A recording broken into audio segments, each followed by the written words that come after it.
Hello and welcome to the McMurray Enhanced Airway video training guide. I'm Roxanne McMurray, and the McMurray Medical Group invented the McMurray Enhanced Airway, or MEA, to respond to a growing trend of airway workarounds during deep sedation, or also referred to as Deep Monitor Anesthesia Care, or MAC.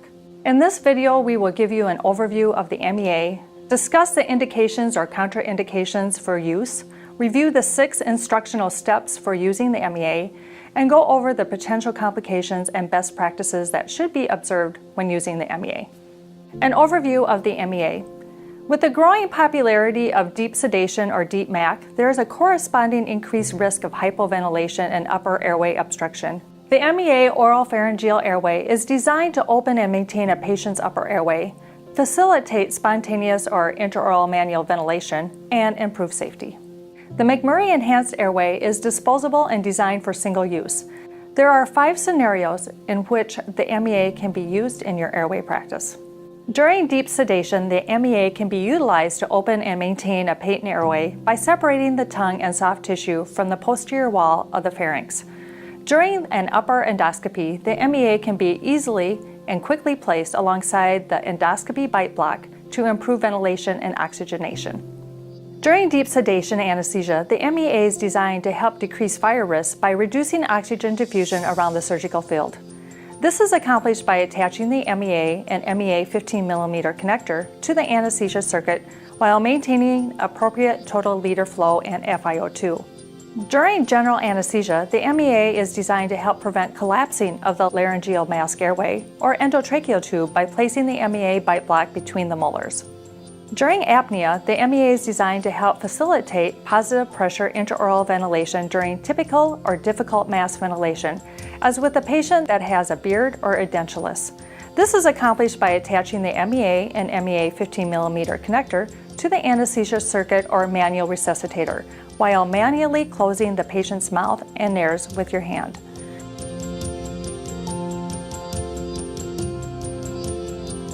The bottom hand position is performed by cupping the patient's chin in the palm of your hand.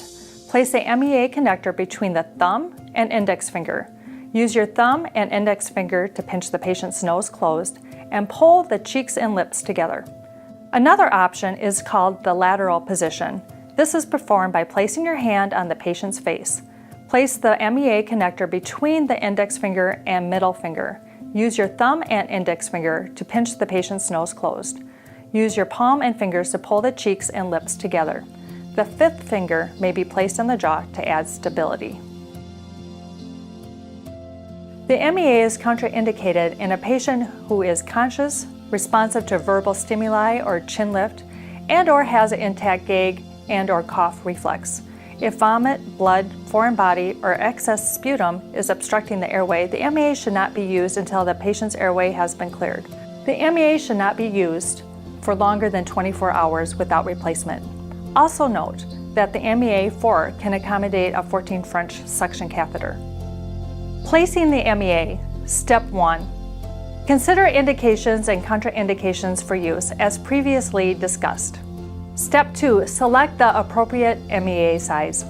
When appropriately sized, the MEA's distal tip should sit slightly above the epiglottis. To accomplish this, the MEA should measure approximately the distance between the philtrum and the tip of the earlobe. The MEA size corresponds to patient height and is not weight or gender specific. Step 3. Assessing and opening the packaging. The MEA is packaged in a clear, simple package for easy identification, storage, and opening. Before using the MEA, assess the integrity of the MEA package. Do not use if the primary package seal is broken or if the device has previously been removed from the primary packaging. Next, check the expiration date. Do not use if the device is past its expiration date. For easy opening of the package, grab the perforated edge in the middle of the MEA package and pull straight out. Some features to note are the round flange on the MEA to avoid confusion with the Goodell oral airway. Also note the purple connector to avoid confusion with the endotracheal tube connector when connected to the anesthesia circuit. At this time, remove the connector if not needed. Step 4. Prepare the MEA placement and assess patient readiness. The MEA is a device that is quick, and easy to place in any patient position. The MEA can be placed once the patient is in a deep sedation state or needs an airway to support respiratory efforts.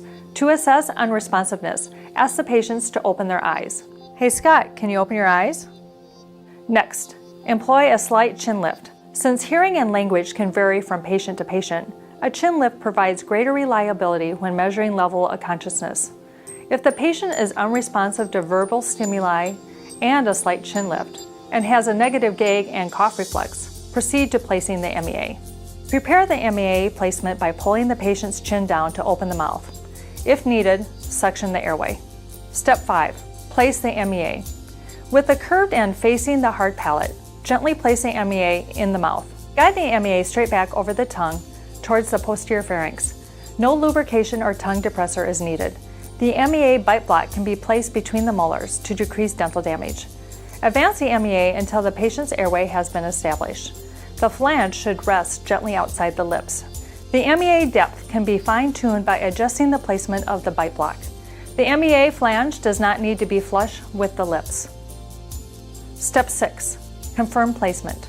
Confirm appropriate sizing and placement by observing rise and fall of the chest, auscultating breath sounds, and monitoring end-tidal CO2 and SaO2. There are some potential complications associated with the MEA use that users should be aware of, and some best practices for minimizing these complications.